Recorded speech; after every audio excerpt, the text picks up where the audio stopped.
Elias Thorne stood at the helm of his empire, a towering figure in the glass and steel fortress of Thorne Enterprises.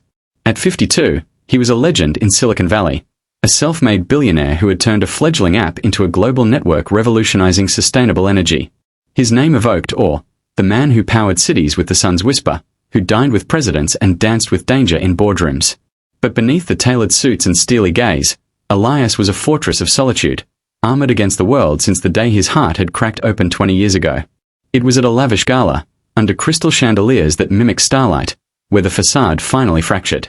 The ballroom of the Grand Pacific Hotel buzzed with the elite, venture capitalists in bespoke tuxedos, influencers capturing every champagne flute, and his own executives, eyes gleaming with loyalty forged in the fires of success. Elias moved through them like a shadow king, shaking hands that felt like echoes, smiling smiles that never reached his eyes. Tonight marked the launch of Aurora, his crowning project, a solar grid to light up forgotten villages in Africa. Speeches had lauded him as a visionary, a titan. But as the applause thundered, Elias felt only the hollow ache of isolation. Across the room, weaving through the crowd with effortless grace, was Leora Hale. At 48, she was a portrait of quiet strength, raven hair cascading like midnight silk, emerald eyes that held the depth of ancient forests, and a laugh that could coax blooms from winter soil. Leora wasn't born to wealth. She was a botanist-turned-philanthropist, her hands once dirt-stained from tending rooftop gardens in Brooklyn, now funding reforestation across continents. They had met 15 years ago at a climate summit in Davos. Elias, the conqueror of markets, Leora, the guardian of green. What began as a debate over carbon credits blossomed into a love that spanned oceans and egos. Yet, for all their shared dreams, Elias had kept her at arm's length from his public throne. Business is war, he'd say, and warriors don't show their scars. But tonight, as the orchestra swelled with strings that tugged at forgotten heartstrings, Elias saw her.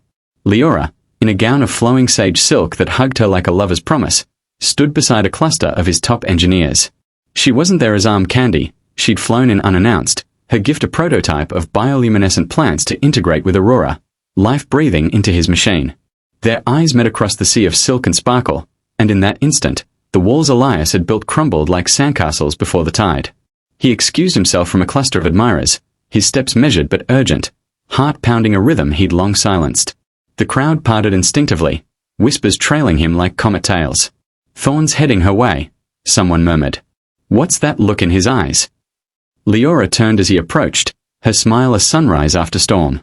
"Elias," she breathed, reaching for his hand. But he halted inches away, the weight of 1,000 unseen battles pressing on his chest. The room seemed to hush, conversations fading into a distant hum, as if the world held its breath. Before her, under the gaze of colleagues who'd seen him negotiate empires without flinching, Elias's voice emerged, a fragile thread, barely above the violins. "Leora, hug me." In front of them. The words hung in the air, raw and unadorned. His sapphire eyes, usually sharp as cut glass, brimmed with tears he wouldn't, hide. They glistened like dew on dawn-kissed leaves, betraying the man who'd vowed never to yield. Gasps rippled through the crowd. Executives froze mid-sip. A photographer's flash stuttered in surprise. Elias Thorne, the unbreakable, unraveling. But Leora didn't hesitate. She stepped forward, her arms enveloping him like roots anchoring a storm-tossed oak. She pulled him close, her cheek against his, one hand cradling the back of his head as if he were the most precious bloom in her garden. "I've got you," she whispered into his ear, her voice a balm of wild honey and earth. "Always." In that embrace, the dam broke. Elias's shoulders shook, silent sobs muffled against her shoulder, tears tracing warm paths down his face.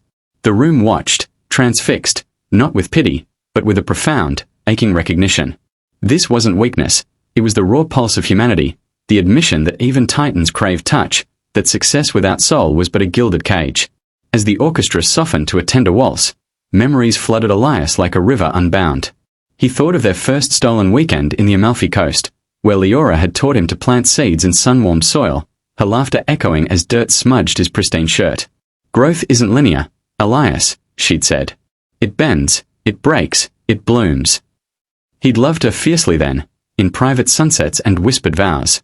But ambition had whispered lies, that vulnerability was a luxury he couldn't afford, that love must hide in shadows lest it tarnish his crown. Work had devoured him, endless mergers, sleepless nights chasing the next horizon. Leora had waited, Her patience a quiet revolution, sending letters scented with lavender from her greenhouses, reminding him of the man who'd once danced barefoot in summer rain. A health scare 6 months prior, a shadow on his lung from years of stress-fueled neglect, had been the first fracture. Doctor's words echoed, "Rest, Elias. Reconnect. Or lose it all." He'd ignored it until tonight, until Leora's arrival cracked the mirror he'd stared into for too long. The hug lingered, a sanctuary amid the spotlight. Slowly, the crowd stirred, first a soft applause, then murmurs of admiration. One engineer wiped his eyes. A venture capitalist nodded, as if seeing his own regrets reflected. Elias pulled back just enough to meet Leora's gaze, his thumb brushing a tear from her cheek. "I thought strength was solitude," he confessed, voice steady now, laced with wonder. "But you're my strength, Leora. You've always been." She smiled, that radiant curve that lit forgotten corners of his soul. "And you're mine, wild heart. Let them see. Let the world know what real power looks like." Hand in hand, they stepped to the stage for the final toast. Elias's speech that night wasn't of metrics or milestones. It was a manifesto of the heart. "We've chased light in wires and waves," he said, voice resonating like thunder wrapped in velvet. "But true illumination comes from connection, from the courage to lean into someone, to let tears fall unashamed. Tonight, I honor not just Aurora, but the woman who taught me to feel its warmth." The applause was a tidal wave, but Elias heard only Leora's heartbeat against his. In the days that followed, Thorn Enterprises transformed. Wellness retreats for staff, flexible hours etched in policy, a foundation blooming under Leora's guidance to wed tech with tender care. Elias stepped back from frenzy, trading jet lag for lazy mornings in the vineyard home, where he'd plant with her, fingers intertwined in soil, learning to grow not just empires, but a life entwined. Years later, at another gala, Elias would stand beside Leora, their hands linked before the world. No whispers needed. The tears had forged a new legend.